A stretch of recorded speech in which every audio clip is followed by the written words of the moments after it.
my top three, if I could only have three albums, it would be this album, It Ain't Over Till It's Over. It would be Sabbath, Bloody Sabbath, and then another album which I don't know what it would be, undecided. If I could only take three, that's it, right? It would be these two for sure, Sabbath, Bloody Sabbath, and then this one.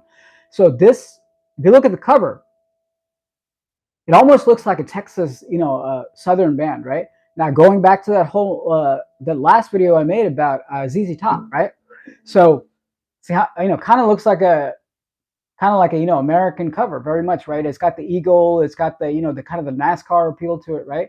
So very much like I said, this is the kind of stuff that basically ZZ Top talks about. So I think the influence is pretty good and pretty obvious.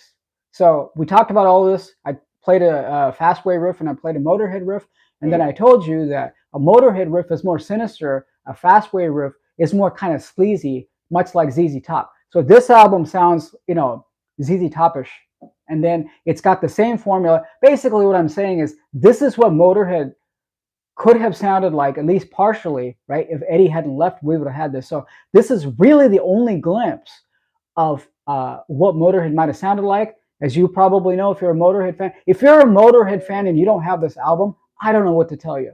Okay, so as you probably already know, Lemmy sings on a song here, and then it sounds like a Motorhead song, So it's got the same formula as Motorhead. It starts out with Snakebite, and then it's just great album, right? It starts out with Snakebite. It's that kind of Iron Fist, kind of that feel that that Ace of Spades, Iron Fist. One thing about this, I'll tell you, this is basically a tried and tested formula for a lot of metal bands, especially from like the 80s that got perfected later on. Also, is that they'll have this one kind of just let's go at it fast song, right? You can see this pattern, right? And they'll have like 4 or 5 songs that are kind of mid-tempo shuffle, and then they'll have like a really slow song, and then that's the kind of the formula for a whole album. So if you look at a lot of like Iron Maiden will be like this, to where they have Aces High, but then every song is not going to sound like Aces High, obviously. So because you need variety, Geezer Butler, very profound statement. He said that Neon Nights, right? Same sort of thing, right? That epic song that's fast and just hits you in the face. And he said, why would we rewrite that song 10 times for the album? You're basically rewriting that same song. Very profound statement is that right after that song, they go into Children of the Sea, right? Which starts out very acoustic, kind of, and then it gets heavy, right? So you need variety. So that's the formula. I'm just saying that. So he followed that formula where this kind of sounds like Iron Fist. Almost exact same, but different. So it's like Snake Bite. Tell you what's happening. Tell you what's going for the rest of my life. I love his voice. He should have actually, you know what? I'm going to say something that's kind of out there, okay? I know you might disagree, but he's a better singer than Lemmy, dude. Lemmy is a great singer, but he's got that kind of, different voice. Fast Eddie should have sung, because he sang in this whole album, right? He should have sung for Fastway. That would have been so cool. So anyway, I like his voice. And, what I discovered most, I'm going to write a song just like this. So that's coming. And, you could tell I'm really excited, right? So my voice, because this is tuned to E, right? It actually said, I'm like, shit, just like I did it right now. It might get distorted, sorry. So what happens is that it's going through this. This is a wireless mic, and it's going through there. Hopefully it's coming out right. But it kind of, sometimes it's going to sound thin and kind of, robotic, right? Is because the bit rate is changing, or, the bandwidth isn't enough, or it's running into some kind of issue to where sometimes you can hear the voice full, right? And then sometimes when you get loud, it's going to sound thin. So that's not me doing it. So that's basically because I'm going live, because I got tired of, recording it and then chopping it up and then uploading it. And like a 30-minute video is going to be like, 5 gigs or something like that. And I don't have the space to store it. It takes like fucking, 2 hours to upload. This way, it's just all uploaded. And it's just, like I said, when I sing, it might get loud. So this voice right here, I love this voice, for myself. So I'm going to basically, somehow my voice is really suited for this, tell you what's happening, tell you what's going for the rest of my life. You can't get away. And where's it go? Snake Bite. So anyway, that's a fantastic song. just in the same kind of line as like Ace of Spades or like, Overkill. Remember we talked about this, that one epic song that's like a, usually the first song, right? Or, Iron Fist. This almost sounds like Iron Fist. Iron Fist is like,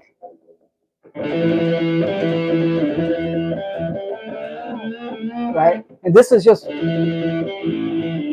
so very similar. He tends to write similar sounding riffs, I think. And he even admitted it. He said after a while, your hands kind of do the same thing. So that song is great. I'm not going to go through every song, but you got to listen to the album. I had a copy of the album, but then I lost it. Somebody borrowed it and never gave it back to me. So I used to have lots of friends, do it as well as I could, but I think that voice, there's something about tuning in E, right? I tried to tune this to half step and it just didn't sound good. There's just something about, I just call and say, I can't find a line. I'm moving out in record time. I know I'm fumbling the lyrics a bit, but anyway, absolutely, brilliant album. This album is so hooky, right? Hooky means that we have a phrase for words that are basically songs that are basically, that you can't forget, right? In the industry, they call them, earworms, right? Like a worm going into your ear, right? They call them earworms, where there's a couple of other, in like hip hop and rap, they call it the hook, right? That you can't forget. Those are the things that draw you in. So this album is so powerful. When I'm sleeping, right, I'm dreaming these riffs in my head and I'm like listening to it in my dream. So it's this thing where it's like I hadn't listened to it in a long time and I put it on and I was like, oh shit. Then I couldn't get it out of my head. It's like I'm dreaming about it. I'm hearing these songs in my dream, if that makes sense, if you ever had that happen to you. So that's the warning here, is that you put this album on, you're not going to be able to take it off. So it's one of these things where no other album does that for me, right? It's just like, oh shit, now I'm addicted. It's like, then you just keep listening to it over and over and over again, So I'm going to write a song just like this. The very last album that Eddie Clarke did, he put out an album before he passed, which is similar to this, but different. His voice got a lot older, obviously, but, he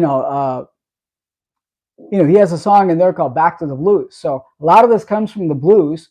My point here is that I'm going to write a song just like this. So from a musical point of view, there's a lot of songs in, A, a lot of songs in A, a lot of songs in E, like, a snake bite, and then, which almost sounds like Iron Fist. And then some songs in D, right? So very well put together, right? And, it's just amazing that, it makes you feel, and he plays a lot with sort of the, well, I don't want to give too much away, but it's basically master,